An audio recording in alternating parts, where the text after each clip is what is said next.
오늘 함께 나눌 말씀 하박국서 2장 1절에서 8절입니다. 하박국서 2장 1절에서 8절입니다.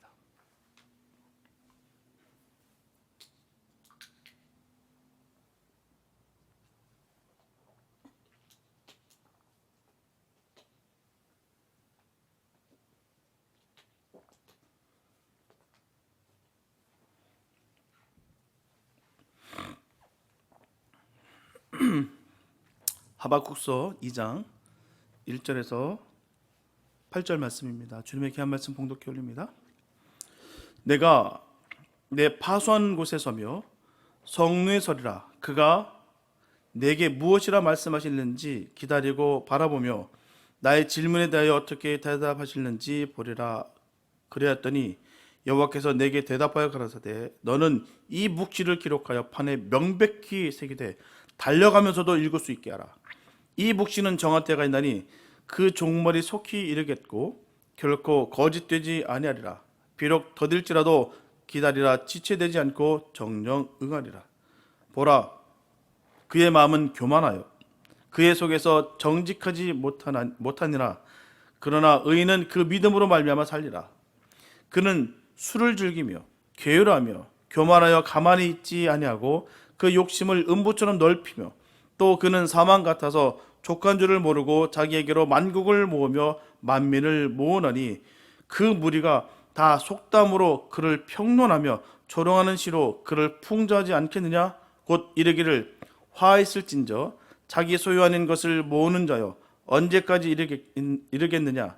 볼모 잡은 것으로 무겁게 짐진 자여 너를 물자들이 호련히 일어나지 않겠느냐.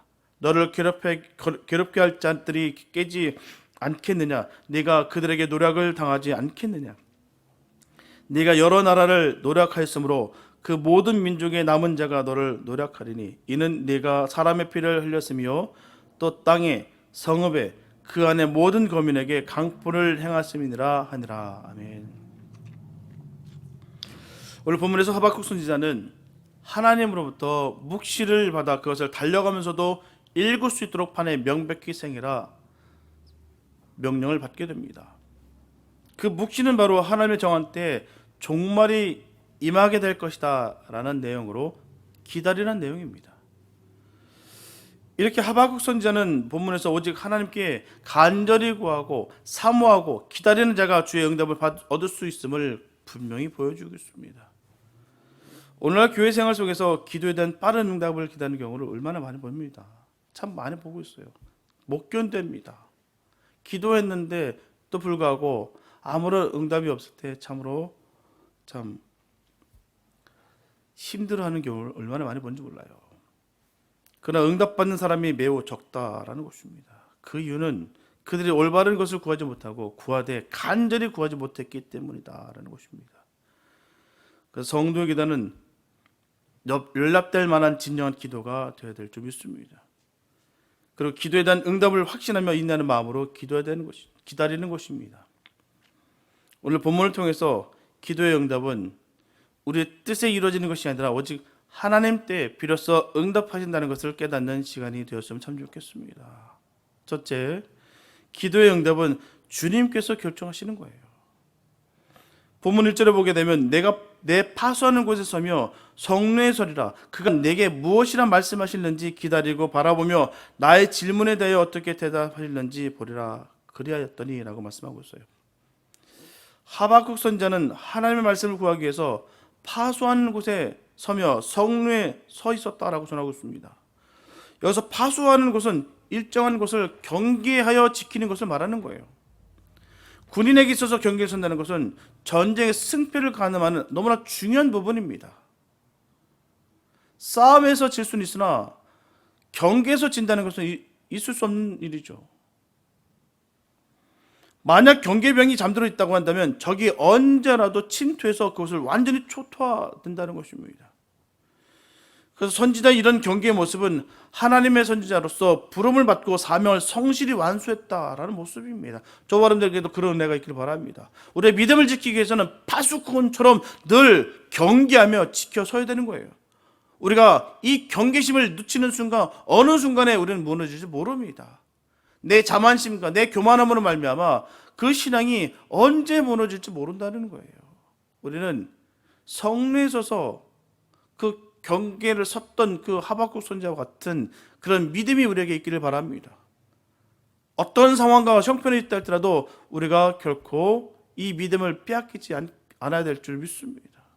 가장 중요한 거예요. 우리는 늘 주님으로 말미암아 그 견고한 진을 바로 믿음 가운데 세워야 될 줄 믿습니다.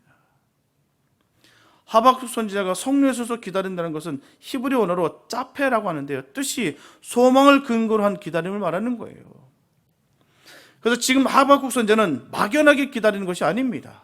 멍하니 어쩔 수 없이 기다리는 것이 아니라 확실한 소망을 가지고 기다리고 있다는 거예요. 대개 일반적으로 많은 사람들은 기다리는 것을 참 힘들어합니다. 너무나도 힘들어요. 특히나 한국 사람은 더더욱 그렇습니다. 조바심 때문에 기다리는 것을 못 기다려요. 뭐든지 빨리빨리 하기를 원합니다. 빨리빨리 승패를 내기 원하고요, 결론을 내기 원합니다. LA에서 보게 되면 그 멕시코 사람들을 많이 그 일용직으로 함께 일을 하는데요, 그 한국인 사람들에게 제일 먼저 배우는 단어가 빨리빨리입니다. 다른 단어보다도 제일 먼저 배우는 언어가 빨리빨리예요. 왜 계속해서 빨리빨리 하니까요. 또 한국 사장들도 마찬가지입니다. 스페니시 처음 제일 빨리 배우는 단어가 빨리빨리입니다. 안 달래. 이거부터 배웁니다. 뭔가 빨리빨리 이루어지기 원하는 게 한국 사람의 습성이에요. 비록 갈대 세력이 왕성해지고 여호아스와 여호아김 같은 왕들은 백성을 수탈하고 괴롭히며 선지자를 무시하였지만 하박국 선지자는 생명의 위협을 두려워하지 아니하고 이스라엘 백성들에게 하나님 심판을 예언하며 회개할 것을 촉구했다는 것입니다. 하박국 선지자는 쓰러져가는 나라의 장래를 위해서 애쓸 때 우상이나 술객들에게 구하는 것이 아니에요. 바로 하나님께 구했다는 것입니다. 눈에 보이는 것, 빨리 쇼부를 볼 수 있는 것, 빨리 승패를 가릴 수 있는 것에 집중하는 것이 아니라 하나님께 그는 승부를 봤다는 것이죠. 하나님께 초점을 맞췄다는 것입니다. 이처럼 성도가 구원과 소원을 요구해야 될 것은 오직 능력과 구원을 베푸시는 하나님이십니다. 하나님께 집중하고 살아가는 거예요. 우리가 금방 빨리빨리 뭔가 얻어내기 위해서 우리가 신앙생활하는 것이 아니라 하나님께 초점을 맞추면서 하나님께서 무엇을 원하시고 우리에게 무엇을 요구하시는지를 바라보면서 그 뜻대로 살아가는 것이 믿음 생활인 것이죠. 마태복음 7장 7절에 보게 되면 구하라 그러면 너에게 주실 것이요, 찾으라 그러면 찾을 것이요, 문을 두드리라 그러면 너에게 열릴 것이니라고 말씀하고 있습니다. 이렇게 너무나 많은 성도들이 마음의 소원은 있으나 구하지 않음으로 예수님께서는 친히 구하라고 하시면서 그리하면 너에게 주실 것이다라고 약속하셨어요. 너무나 괜찮은 장사 아닙니까? 주신다는 거예요. 어떻게 해요? 구하면 말입니다. 전제가 분명히 있어요. 구하면 주신다는 거예요. 찾으면 찾게 하신다는 것이죠. 문을 두드리면 문을 열어주신다는 거예요. 우리가 특별히 구한다고 하는 것은 하나님을 신뢰하는 뜻이다라는 것입니다. 믿기 때문이라는 거예요. 우리가 주님께 구할 수가 있다는 것입니다. 믿기 때문에 말이에요. 하나님께서는 그 기도에 응답하시는 거예요. 믿는 자의 기도를 응답하시는 것입니다. 늘 믿음의 사람 되시길 축복합니다. 믿기 때문에 주님 앞에 두들기는 거예요. 간구하는 것입니다. 주님은 그 기도를 반드시 들으신다는 것이에요. 또한 하박국 선지자는 하나님의 말씀을 기다리되 그냥 기다리지 아니하고 성취될 것을 그리며 애타는 심정으로 기다렸다는 것입니다. 하나님께서는 모든 사람을 사랑하시나 특히 하나님을 향하여 사모하는 마음으로 바라는 자들에게 말씀과 구원을 풍성히 베풀어 주십니다. 그 은혜가 있기를 축복합니다. 주님을 사모할 때 간절히 사모하시기 바랍니다.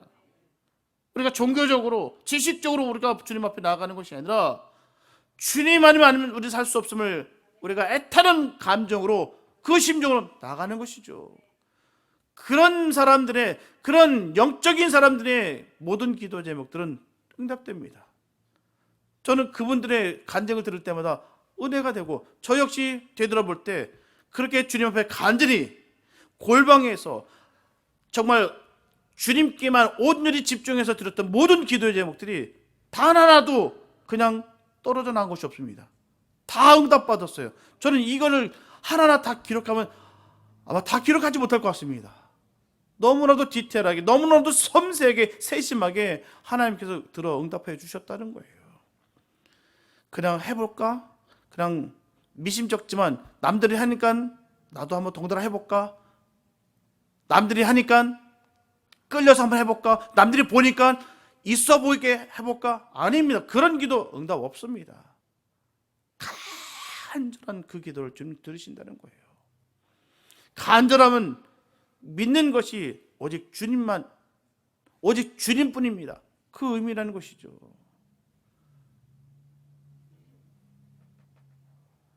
그 간절함이라는 것이 바로 하나님의 마음을 구하는 것이고, 또 하나님을 향해 있다는 것을 의미한다는 거예요.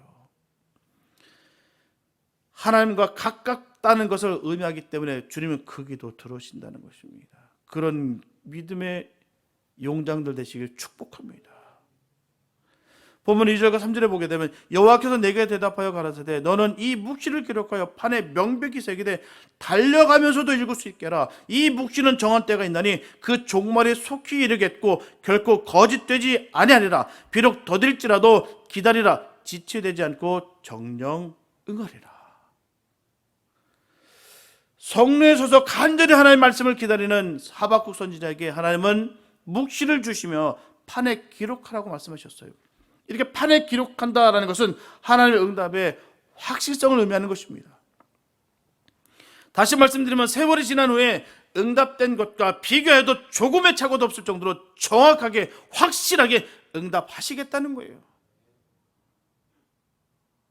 이게 너무너무 중요합니다. 내가 응답 하나 꼭 새겨라. 지켜봐라. 정말 우리 디테일하게 이렇게 주님 앞에 구해야 되는 거예요. 정말 하나하나 기도 제목들 잘 열람해 보시고 정말 간절히 구한 것들 한번 잘 보십시오. 응답된 것이 있는지 없는지 한번 우리도 확인할 필요가 있습니다. 하나님은 그 기도 들으신다는 거예요. 새겨봐라. 연락되는지 아닌지 확인해 봐라. 우리 주님께서 그렇게 말씀하셨다는 거예요. 응답하시겠다는 것입니다. 이것이 바로 하나님의 시간, 바로 카이로스를 말하는 것입니다. 하나님의 정한 시간이라는 거예요. 이처럼 간절히 간구하는 자에게 하나님께서는 확실한 응답을 주십니다. 거짓 예언자들처럼 일시적인 위로나 순간만 모면하고 지나는 응답을 주시지 않는다는 거예요. 확실한 응답을 주신다는 것입니다. 그래서 예수님께서는 요한복음 7장 37절에서 누구든지 목마르거든 내게로 와서 마시라고 하시면서 38절에서 나를 믿는 자는 그 배에서 생수의 강이 흘러나리라. 이 기도의 응답은 우리에게 평안과 기쁨으로 나타나게 되어 있다는 거예요. 늘 평안으로 임하게 된다는 것입니다. 함께 하시고 인도하심을 내가 믿기에 또한 우리에게 평안을 베풀어 주셨기 때문에 그 기도는 반드시 된다라는 확답이라는 것입니다. 이런 것이 없으면서 내 마음대로 내 뜻대로 행할 때 꼭 문제가 발생되는 거예요. 주의 종들 마찬가지입니다. 제가 너무 놀란 얘기들 많아요. 내가 갈 때 하나님 따라오십시오 이렇게 하시는 분도 있더라니까요. 어떻게 보면 굉장히 믿음 좋은 것 같아요. 그게 은연중에 자랑하는 모습입니다. 그러나 결국 그건 자랑이 아니고 불충이라는 것이죠. 하나님께서 움직이실 때 내가 움직이는 거죠.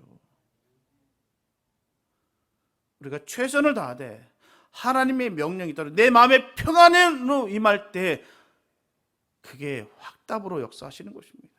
내 뜻과 내 의지만 갖고 가는 것이 아니라 하나님께서 영광을 받으시고 하나님의 이름을 높이기 위해서 내가 최선을 다하는 그 모습 가운데 그 평안이 나에게 임하는 거예요. 하기도 전에, 찾기도 전에, 구하기도 전에 두들기지도 않으면서 그냥 막연하게 멍청하게 서서 기다리는 것이 아니라 하나님을 간절히 기다리며 하나님께서 역사하실 것을 믿으며 우리가 나에게 맡겨주신 일에 최선을 다하는 것이 주님 보시기에 선한 것입니다. 내 뜻이 이루어지길 간절히 원하는 것이 아니라 주님의 뜻이 이루어지길 간절히 바라는 것, 이것이 주님이 우리를 기뻐 받으시는 모습인 것입니다. 우리는 평안과 기쁨으로 주님께 늘 확답을 받아야 돼요. 오늘 하나님은 하박국 선지자에게 말씀을 주시면서 그것을 기다리면 지체되지 않고 응하리라고 말씀하셨습니다. 말씀을 주신 이는 하나님이시고 그것을 이루시는 분도 하나님 되십니다. 우리 이 뜻을 반드시 기억해야 되는 거예요. 도저히 내가 할 수 없다라고 여기고 자포자기하는 것이 아니라 하나님은 반드시 하신다, 능치 못함이 없으시다라고 믿음 가운데 우리가 행하는 것입니다. 우리에게 명령하셨을 때는 뒤도 돌아보지 않고 행하는 거예요. 겁먹지 말고 말입니다. 하나님께서 하시면 됩니다. 내가 하는 게 아니에요. 내 머리로 하는 것이 아닙니다. 세상 지혜 능력으로 하는 거 아니에요. 하나님께서 하시는 거예요. 말씀을 주시니도 행하시니도 하나님이십니다. 그렇기 때문에 하나님은 결코 늦추시거나 당기지 아니하시고 정확히 예정한 때에 말씀을 이루실 것입니다. 고린도전서 10장 13절에 보게 되면 사람이 감당할 시험 밖에는 너에게 당한 것이 없나니 오직 하나님은 미쁘사 너희가 감당치 못할 시험 당함을 허락지 아니하시고 시험 당할 즈음에 또한 피할 길을 내사 너희로 능히 감당하게 하시느니라.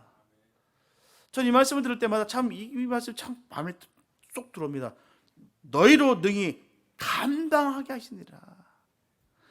그래, 피할 것만 찾는 것이 아니라 우리에게 감당케 하시는 그 하나님을 바라볼 수 있는 그 은혜가 우리에게 있기를 바랍니다. 하나님께서 함께 하시면 우리가 감당치 못함이 없다는 거죠. 능치 못함이 없다라고 우리는 늘 구하지만 그런 믿음이 우리에게 있기를 바랍니다. 하나님께서는 성도가 고난을 이기지 못하여 변절하기 전에 피할 길을 주시고 구원하십니다. 또한 감당케 하시기 위해서 능력을 부어주신다는 거예요. 그래서 성도는 이에 대한 확신을 가지고 여유와 인내로서 하나님의 정하신 때를 기다려야 될 줄 믿습니다. 갈라디아서 6장 9절에 보게 되면 우리가 선을 행하되 낙심하지 말지니 피곤하지 아니하면 때가 이름에 거두리라. 이처럼 응답을 받았으면 우리는 조급하거나 낙심하지 마시고 피곤치 말아야 되는 것입니다. 성숙한 성도는 스스로를 다스릴 줄 알아야 한다는 거예요. 내 감정과 기분에 내 시간에 쫓기는 것이 아니라 하나님의 말씀에 순복하고 주의 뜻을 이루어 나가는 것입니다. 주님의 시간에 맞춰 나가는 거예요. 때는 우리가 알 수 없으나 반드시 주님 그때 일할 것을 우리가 알게 감당케 하실 그 주님을 믿고 인내하고 승리하는 거예요. 그래서 자신의 일에만 급급하며 살아가는 것이 아니라 남의 것을 살필 줄도 알고 위로할 줄도 알아야 되는 것입니다. 주님의 사랑을 전할 줄도 알아야 되는 거예요. 늘 어린 신앙은 남을 못 봅니다. 내 일에만 급급해서 거기에 모든 포커스가 돼서 이게 흔들리면 모든 게 다 흔들리고 절단하는 줄 압니다. 쩔쩔맵니다. 모든 게 다 망가진 줄 알아요. 아닙니다. 주의 일들을 살필 수 있는 복된 은혜가 그런 복된 눈이 되시길 축복합니다. 영안이 열려야 보이는 거예요. 하나님이 하시는 일들이 보이는 것입니다. 나의 모습만 내 것만 취하게 되면 하나님의 일들이 보이지 않아요. 그러니 요 종재기로 계속 전전긍긍하다 보면 결코 주님의 뜻을 보일 수가 없다는 것이죠. 뿐만 아니라 주어진 삶을 소망으로 채워가면서 그리스도를 믿음으로서 흔들리지 않는 그 내적인 능력을 우리가 보여야 되는 것입니다. 믿음이 있어야 되는 거예요. 견관진이 주님 은혜 가운데 세워져야 되는 것입니다. 분명히 하나님은 살아서 역사하시는 우리 주님 되십니다. 주님은 살아계세요. 역사하십니다. 능치 못함이 없어요. 믿으시기 바랍니다. 주님만 믿으면 돼요. 해결되지 않는 문제들을 바라보기 이전에 그 문제들 무엇보다 크신 주님을 바라봐야 될 줄을 믿습니다. 그럴 때 우리는 주님의 음성을 들을 수 있는 것이고 주님의 계획을 알 수가 있는 거예요. 더딘 것 같지만 주님께서 이루시는 모든 응답에는 주님의 선한 뜻들이 있습니다. 분명히 협력하여 선을 이루신다는 것이죠. 그것을 신뢰하며 나가는 저런 되시길 바랍니다. 주님만을 온전히 믿으시기 바랍니다. 그래서 하박국 선지자처럼 주님의 뜻을 명확히 내 삶에 기록하며 그 응답하심을 노래하고 찬양하며 나가는 저와 어른들 되시기를 예수님의 이름으로 축복합니다. 둘째, 주님의 능력은 끝이 없으시다는 거예요.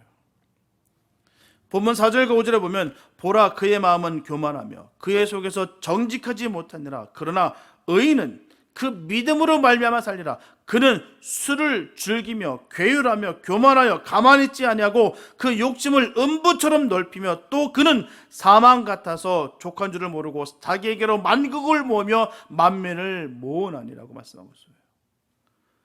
본문에서 의인은 그 믿음으로 말미암아 살리라는 이 구절은 하박국서 전체 주제를 함축한 내용일 뿐만 아니라 신약 시대 주님의 복음의 핵심이 되는 사상입니다. 로마서 1장 17절과 갈라디아서 3장 11절에서 사도 바울이 이 구절을 적절하게 설명했던 것처럼 오직 믿음으로 의롭다함을 받는다는 이신칭의 사상이 기독교의 핵심 가치이기 때문이에요. 믿음으로 말미암아 구원받는 것입니다. 이게 복음의 핵심 가치입니다. 다른 거 아닙니다. 믿음으로 말미암아 구원받는 거예요. 오늘 얼마나 수많은 이단들이 있지 않습니까? 주님을 믿음으로 말미암아 구원받는 건데 결국 그렇지 않은 것 좀 둔갑하고 속이고 수많은 그런 괴율로 수많은 믿음의 사람들이 속아 넘어가고 있다는 것입니다. 주님 한 분이면 다 됩니다. 주님을 믿으면 되는 거예요. 근데 무언가 있어야 하고 번듯해 보이고 남들보다 더 독특한 것을 구하다 보니까 진리에서 벗어나서 주님과 전혀 상관없는 것에 열광하면서 믿음이 다 식어지고 버리는 사람들이 얼마나 많은지 몰라요. 주님을 믿음으로 말미암아 구원받는 것입니다. 사도 바울이 목 터져라 외쳤던 부분이 바로 복음이 바로 여기 있는 거예요. 주님을 믿음으로 말미암아 산다. 믿음으로 말미암아 구원받는다라는 것이죠. 하나님은 세상이 불의를 보고서 당돌하게 도전하는 그 하박국 선지자를 보시면서 그러나 의인은 믿음으로 말미암아 살리라고 말씀하셨다는 거예요. 조목조목 불평을 드러내고 있는 그에게 다른 거 아니야. 의인은 믿음으로 말미암아 산다. 여기서 그러나라는 것은 의인과 대조되는 것을 묘사하고 있는데요. 바로 교만하고 욕심이 많은 이 갈대아인을 묘사하는 것입니다. 본문에서도 말씀하고 있듯이 이들은 그 욕심을 음부처럼 넓히며라고 전하고 있습니다. 음부라는 것은 히브리 언어로 스월입니다. 바로 죽은 자들이 거하는 곳을 말하는 거예요. 이곳은 사람이 죽어서 피할 수 없이 가게 되는 심판과 형벌의 장소입니다. 이제 더 이상 기회가 없는 그곳이 바로 이곳입니다. 그래서 이 구절이 나타내고자 하는 그 의미는 갈대아인들의 욕심이 너무나도 지나쳐서 심지어 죽음에 이른다 할지라도 욕심을 버리지 못하는 아주 탐욕적인 민족이었다는 것을 말하고 있는 거예요. 그 욕심이 끝이 없다는 것입니다. 죽음에 이르렀어요. 그런데도 불구하고 욕심을 버리지 못한다는 거예요. 우리들의 모습 속에서나 수많은 우리 가운데 많이 복격하는 법은 아니겠습니까?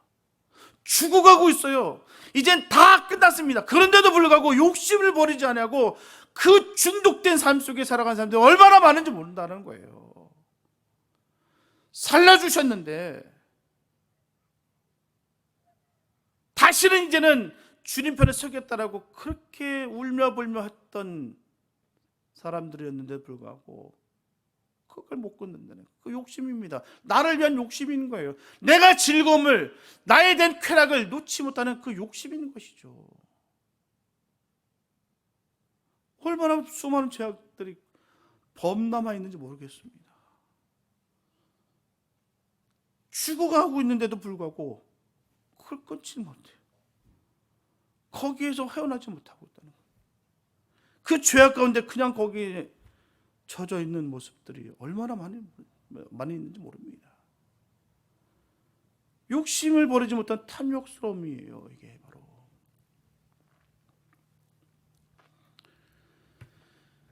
그리고 이렇게 갈대인들과 대조되는 것이 바로 의인의 삶을 말하고 또 있습니다.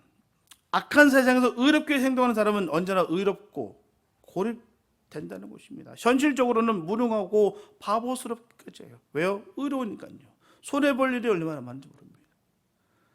정직하게 살아야 되니까, 정결하게 살아야 되니까 포기될 것이 얼마나 많은지 모릅니다. 그래서 악인들의 조거노거리가 되기도 한다는 거예요.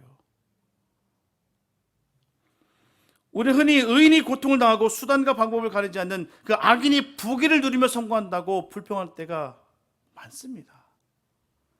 다른 사람에게 사기치며 상처 주며 벌을 받아 마땅한 사람인데 승승장구하는 것처럼 보인다는 거예요. 아니, 저 사람 어떻게 저렇게 잘 될까? 아, 저렇게 악한 사람이면 말이야. 말도 안 되는 거 아니야. 하나님 살아계시면 어쩜 이럴 수가 있나요? 이렇게 원망하고 불평하는 그런 모습들이 얼마나 많은지 모릅니다. 하지만 그것은 우리가 인생의 크기 일부분만을 보기 때문이라는 거예요. 그 안에는 수많은 갈등과 고뇌가 가득하다는 것입니다. 악으로 이런 것을 지키려면 더 악한 것으로 유지해야 되기 때문이라는 것이죠. 죄가 점점 깊어지는 거예요. 그 안에 평안도 기쁨도 없습니다. 그러다 보니 쾌락을 쫓아 죄악된 것을 끊지 못하고 점점 깊은 곳으로 들어간다는 거예요. 그 영혼들 바라볼 때마다 너무 마음이 아파요.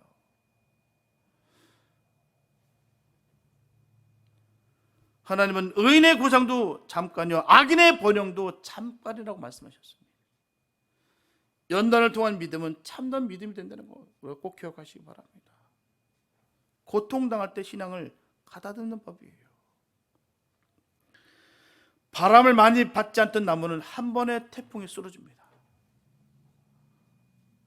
왜요? 뿌리가 깊지 않기 때문이라는 것이죠. 믿음도 마찬가지죠. 깊게 주님 앞에 뿌리를 박힌 나무는 그 신앙, 그 믿음은 뽑혀지지 않습니다. 힘들 때마다 그 힘듦을 피하고 도망치고 피하다 보니까 믿음이 뿌리가 내려가지 않아서 늘 그 어린 그 연약한 모습에 늘 주저앉고 있다는 것입니다. 원인 결과 명확합니다. 수많은 것을 다 견디는 그 환경과 상황 속에서 주님을 붙잡고 가는 그 믿음의 사람들에게 믿음은 견고하게 세워지는 거예요. 하나님이 그와 함께 하시는 것입니다. 고통과 시련의 연단 과정이 없는 신앙인은 쉽게 쓰러질 수밖에 없다는 것이죠. 그래서 하나님은 성도에게 시련을 주시는 것입니다. 왜요? 견디게 하시기 위해서 말입니다. 능력 부어주시기 위해서라는 것이죠. 오늘 본문에서 말씀하시기를 갈대인과 같지 아니할지라도 의인은 믿음으로 말미암아 산다는 이 진리는 만고불변의 진리라는 거예요.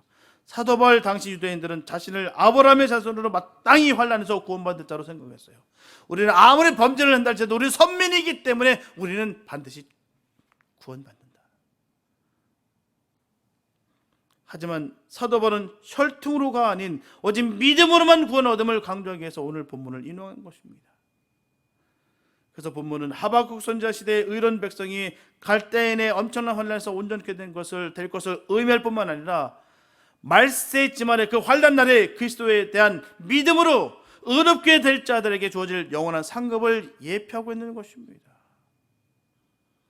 우리는 그런 믿음이 있기를 축복합니다. 어느 상황이 있다 할지라도 이 말세 지만이라는 이 시대를 살아가는 우리일지라도 결코 흔들리지 않는 그 믿음이 있기를 바랍니다. 주님을 믿음으로 말미암아 구원받는 거예요. 그 믿음이 있기를 바랍니다. 오늘 본문의 하박국 선지자 이 질문은 2600여 년 전의 질문만이 아닙니다. 오늘 사는 우리들의 질문이기도 하는 거예요. 왜 나는 선하고 착하게 살아보려고 하는데도 불구하고 일마다 꼬이고 서럽게 어렵게 시련만 계속되는 건가? 남들은 잘 사는 것 같은데, 남들은 뻥뻥 잘 형통한 것 같은데 나는 왜 맨날 이런 사람들로 인해 핍박을 받고 고난을 받고 이런 시험들이 내게 계속 임하게 되는 것일까?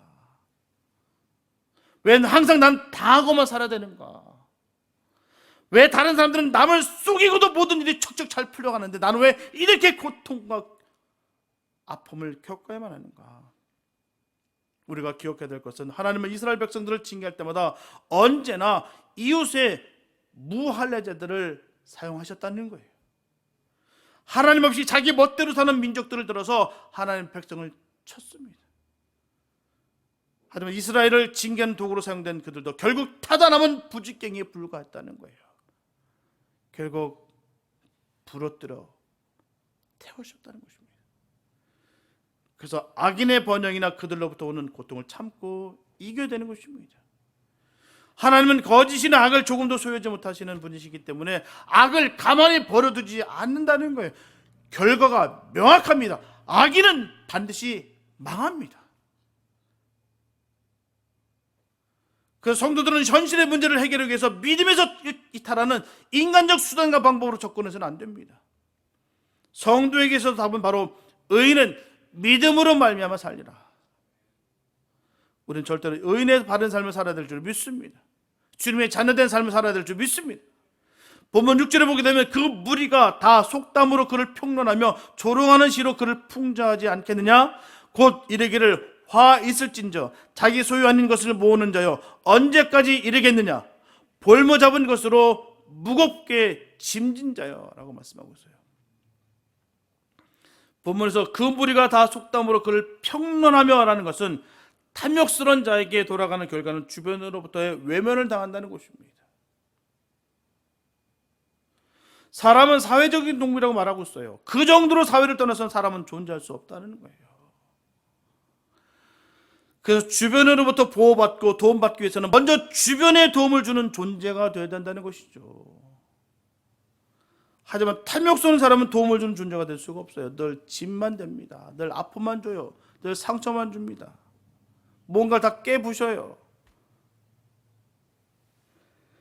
가능한 한 주변으로부터 이익을 취하면서도 주변을 이롭게 하는 데는 무관심하기 때문에 주변 역시도 그를 따돌려 버립니다.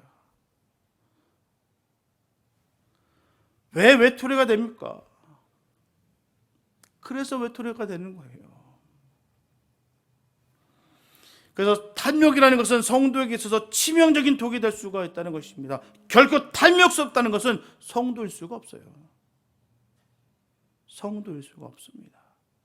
내가 구원받았다면, 내가 거듭났다고 한다면, 그리스도의 영이 나와 함께하고 있다면 탐욕스러울 수 없습니다. 자신의 유익을 위해서라면 분쟁과 분열을 조장하는 것에 조금도 가책이 없다. 결코 성도일 수가 없습니다. 하나님의 영은 그런 영이 아니에요. 성령의 역사는 그런 역사가 아닙니다. 이처럼 탐욕은 이웃을 원수로 만든다는 거예요. 마태복음 5장 13절을 보게 되면 너희는 세상의 소금이니 소금이 만일 그 맛을 잃으면 무엇으로 짜게 하리요? 후에는 아무 쓸데없어 다만 밖에 버려 사람에게 밟을 뿐이니라. 성도가 성도로서 나눔이 없고 자신의 것만 취하기를 원한다면 세상으로부터 매장을 당하게 되는 거예요. 오늘날 교회가 비난을 받는 첫 번째 요인이 여기 있습니다. 극단적인 이기심은 예수님 정신과 절대로 다르다는 거예요. 나눔과 섬김이 있어야 되는 것입니다. 성도는 주변에 많은 유익을 제공해야 되는 거예요. 추한 모습, 어두운 모습이 아니라 밝은 모습, 은혜스러운 모습, 사랑의 모습을 제공해야 되는 것이죠. 그러면서 덕을 쌓게 되는 것이며 그가 전한 복음을 무시하거나 외면하지 않을 것이라는 것이죠. 너나 좀 예수 잘 믿고 좀 사람 좀 돼봐라. 야, 너나 좀 예수 좀 믿고 좀 제대로 좀 돼봐라. 이런 소리만큼 얼마나 비참한 말이 어디 있겠습니까? 정신 못 차려서 해롱하는 그 모습을 보고 무슨 예수를 믿으라고. 야, 그런 예수 나 겁난다. 야, 너가 되는 예수, 너가 믿는 교회, 야, 무섭다 무서워. 이게 얼마나 비참하고 무서운 말입니까? 반면에 야, 당신이 믿는 예수 내가 정말 믿고 싶습니다. 당신이 다니는 그 교회, 나도 다니고 싶습니다. 나도 이런다면 나도 저렇게 변화될 수 있을까요? 이런 소리를 들어야 되는 것이 마땅하지 않겠습니까? 내가 주님으로 인하여 은혜를 받았다고 한다면, 생명을 받았다고 한다면 그런 모습이 되는 것이죠.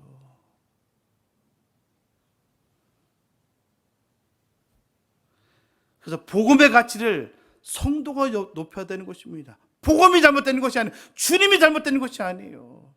믿는 우리가 바로 믿어야 된다는 것입니다. 추한 모습 때문에 전도의 길이 막히는 어리석은 일들이 얼마나 많은지 모른다는 것입니다. 본문에서 조롱하는 시로 그를 풍조하지 않겠느냐는 의미는 사람은 죽어서 이름을 남긴다는 거예요. 그리고 그 이름을 통해 그의 명예가 남습니다. 그래서 그 이름이 명예를 가지느냐 못 가지냐는 그의 삶이 말해주는 거예요. 지금은 모를 수 있습니다. 지금은 우리가 잘 깨닫지 못할 때가 있어요. 그러나 마지막 그때의 모습을 보게 되면 확연히 드러납니다. 전 집도할 때마다 딱 드러나게 됐어요. 그 마지막 모습을 볼 때 정확하게 드러납니다. 제가 애쓰고 심쓰다 되는 것이 아니에요.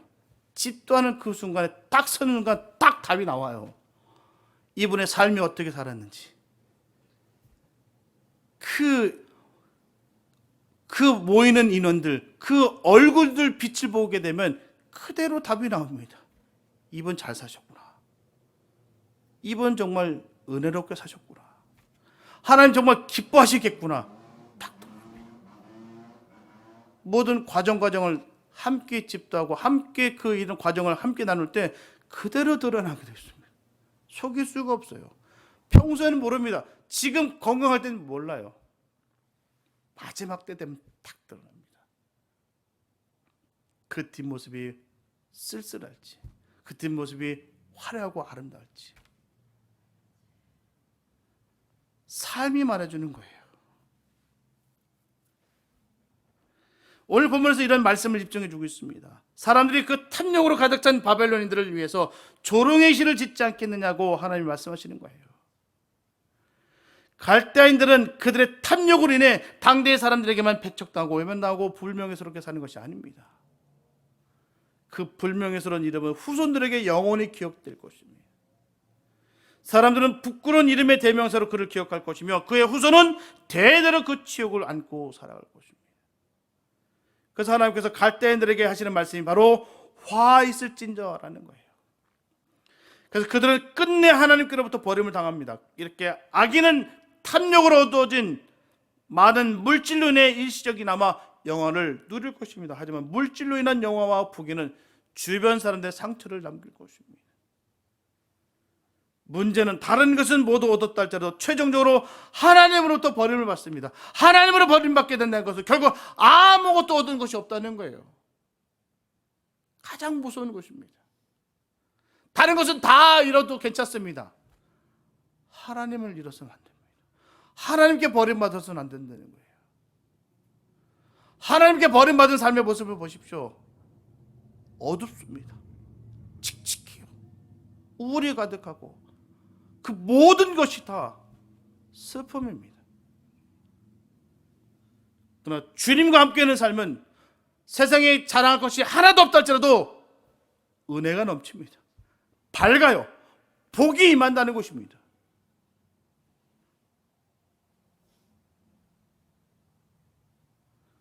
어리석게도 물질의 영을 팔아먹는 결과를 그들은 초래했다는 거예요. 그래서 하나님의 심판을 당하게 돼서 죽음 뒤에 그들의 고통은 더욱 심하게 되는 비참한 최후를 맞게 됩니다. 인과응보가 된다는 거예요. 죄값을 받게 된다는 것입니다. 후대의 평가가 반드시 따라붙게 되어 있다는 거예요. 이 사실은 명확합니다. 본문 7절과 8절에 보면 너를 물자들이 호련히 일어나지 않겠느냐, 너를 괴롭게 할 자들이 깨지 않겠느냐, 네가 그들에게 노략을 당하지 않겠느냐, 네가 여러 나라를 노략하였으므로 그 모든 민족의 남은 자가 너를 노략하리니 이는 네가 사람의 피를 흘렸으며 또 땅에 성읍에 그 안에 모든 거민에게 강포를 행하였음이니라. 갈대아는 여러 나라를 침공하여서 속국으로 만들고 사람과 재물을 노략해버렸어요. 그때 하박국 선지자는 악한 행동에는 보응이 따른다라고 선언합니다. 그래서 본문에서 모든 민족의 남은 자가 너를 노략하리라. 한마디로 모든 민족이 남은 자가 갈대가 악행한 그대로 갚아줄 것이다 라는 것입니다. 그로 인해서 갈대가 탈취한 노략물들을 저들이 노략할 것이다 라고 했어요. 이에는 이, 눈에는 눈으로 복수하라는 법대로 이 예언이 성취된다는 것입니다. 앞으로 이 예언의 그대로 성취가 되는데 BC 536년에 메대와 바사인들이 갈대아 나라를 멸망시키고 후아론 궁전의 모든 것을 다 탈취해 갔습니다. 열방의 온 나라들이 속속 일어나고 연합해서 이 거대한 이 바벨론 나라를 완전히 멸망시켜 버렸어요. 그렇다면 갈대인들은 어떤 행위로 범죄했을까요? 바로 사람의 피를 흘려 성험한 사람들이 강포를 행했다는 것입니다. 그들은 닥치는 대로 하나님 형상대로 지은 이 고귀한 인간 학살하고 피를 땅에 흘렸어요. 본장 12절에서는 그들을 피로 읍을 건설하며 불의로 성을 건축하는 자들이라고 불렀습니다. 노략질하면서 인명까지 살해했다는 점에서 그들의 죄값은 너무나도 무겁다는 거예요.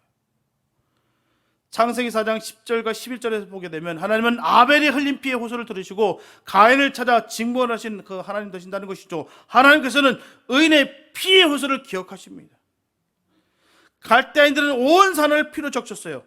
자신들의 탐욕으로 말미암아 사람의 생명을 피로 파리 목숨처럼 가볍게 여김으로써 흘린 피로 온 나라를 붉게 문드렸다는 것입니다.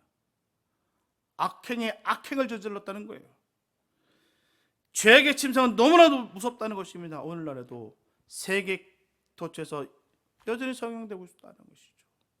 얼마나 많은 일들이, 수많은 전쟁과 수많은 그 갑질과 그 공포와 핍박으로 아픔 중에 있는 사람들이 얼마나 많습니까?